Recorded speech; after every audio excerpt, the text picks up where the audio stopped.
तपाईलाई यस एजुकेशनल भिडियोमा स्वागत छ। यदि हजुरहरुलाई उपसर्ग र प्रत्यय आउँदैन भने यो भिडियो हजुरहरुको लागि। आज हामीले उपसर्ग र प्रत्ययलाई परिभाषा र केही उदाहरणहरु मार्फत राम्रोसँग बुझ्ने प्रयास गर्नेछौं। अब ढिला नगरिकन भिडियो सुरु गरौं। उपसर्गलाई इंग्लिशमा प्रिफिक्स भनिन्छ भने प्रत्ययलाई इंग्लिशमा सफिक्स भनिन्छ। उपसर्ग मूल शब्दको अगाडि लाग्छ भने प्रत्यय मूल शब्दको पछाडि लाग्छ। उपसर्गको आफ्नो ठोस अर्थ पनि हुँदैन। उपसर्गले मूल शब्दमा जोडिसकेपछि केहीमा अर्थ उडाइदिन्छ भने केहीमा अर्थमा थोरै परिवर्तन ल्याउँछ। यहाँ परिभाषामा पनि त्यही भनिएको छ। मूल शब्द वा ठोस अर्थ भएको शब्दको अगाडि लाग्ने निरर्थक शब्द उपसर्ग हो। उपसर्गले शब्दमा जोडिएपछि अर्थ परिवर्तन गर्छ। जस्तै पुत्रमा कु जोडिदा कुपुत्र हुन्छ। यहाँ के भएको छ? पुत्र भनेर र छोरा मात्रै भनिएको छ। तर यहाँ कु जोडिएपछि के हुन्छ? नराम्रो छोरा भन्ने अर्थ दिन्छ। यसैमा सु जोडियो भने हुन्छ सुपुत्र हुन्छ। सुपुत्र भएपछि राम्रो छोरा भन्ने अर्थ हुन्छ। यहाँ पुत्र भन्ने सिम्बल अर्थ अर्थमा केही परिवर्तन आएको छ। त्यसैगरी उपसर्गले केहीमा अर्थलाई उडाइदिन्छ। जस्तै इज्जतमा बे जोडिदा के हुन्छ? बेइज्जत हुन्छ। इज्जत भने के? सम्मान गर्ने अर्थ हुन्छ भने बे उपसर्ग जोडिदा के हुन्छ?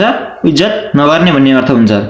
प्र परा अपसम अनु अब निस निर दुस दुर वि आङ नि अधि अपि गर्ने त्यति प्रयोग भएको पाइदैन। त्यही भएर मैले यहाँ लेखेन। अनि अति सु उत अभि प्रति परि र उप लगायत यस्ता विभिन्न उपसर्गको बढी मात्रामा प्रयोग गरेको पाइन्छ। यहाँ स्क्रिनमा देखिएका उपसर्गहरू बढी मात्रामा प्रयोग भएको पाइन्छन्। यी बाहेक अरु पनि विभिन्न उपसर्गहरू रहेका छन्। प्रत्ययलाई अघि मैले के भनेको थिएँ? पछाडि लाग्ने। प्रत्ययलाई इंग्लिशमा सफिक्स भनिन्छ।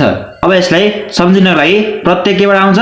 पबाट आउँछ। पबाट पछाडि, पबाट पछाडि, पछाडि भनेपछि पछाडि लाग्ने भन्ने बुझ्नु पर्यो।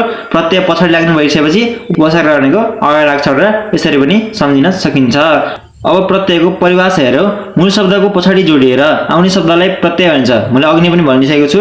जस्तै सामाजिक, यहाँ समाज मूल शब्द हो र यसको पछाडि लगाएको इक प्रत्यय हो। यहाँ समाज र इक मिलेर के हुन्छ? सामाजिक हुन्छ।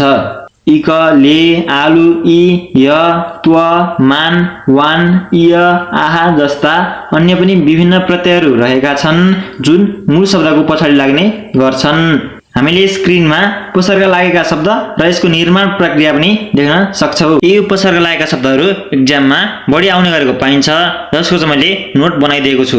यदि हजुरहरुलाई यो चाहिन्छ भने स्क्रिनशट पनि लिन सक्नुहुन्छ।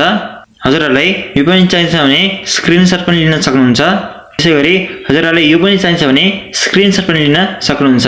हजुरहरुले स्क्रिनमा प्रत्यय व्युत्पन्न शब्द र यसको निर्माण प्रक्रिया पनि देख्न सक्नुहुन्छ। यी प्रत्यय व्युत्पन्न शब्दहरू एक्जाममा बढी आउने गरेको पाइन्छ।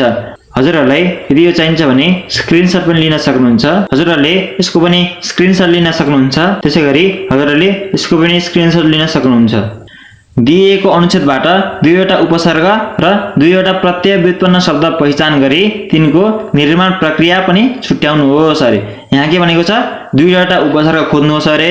त्यसैगरी दुईटा चाहिँ प्रत्यय व्युत्पन्न शब्द खोजेर यसको निर्माण प्रक्रिया पनि देखाउनुहोस्। हजुरहरुले यो आफै गर्ने प्रयास गर्नु होला। यति भन्दै यो एजुकेशनल भिडियो यही अन्त्य गर्छु। अब हजुरहरुले कुन विषयमा भिडियो चाहनुहुन्छ भनेर कमेन्ट बक्समा लेख्न नबिर्सिनु होला।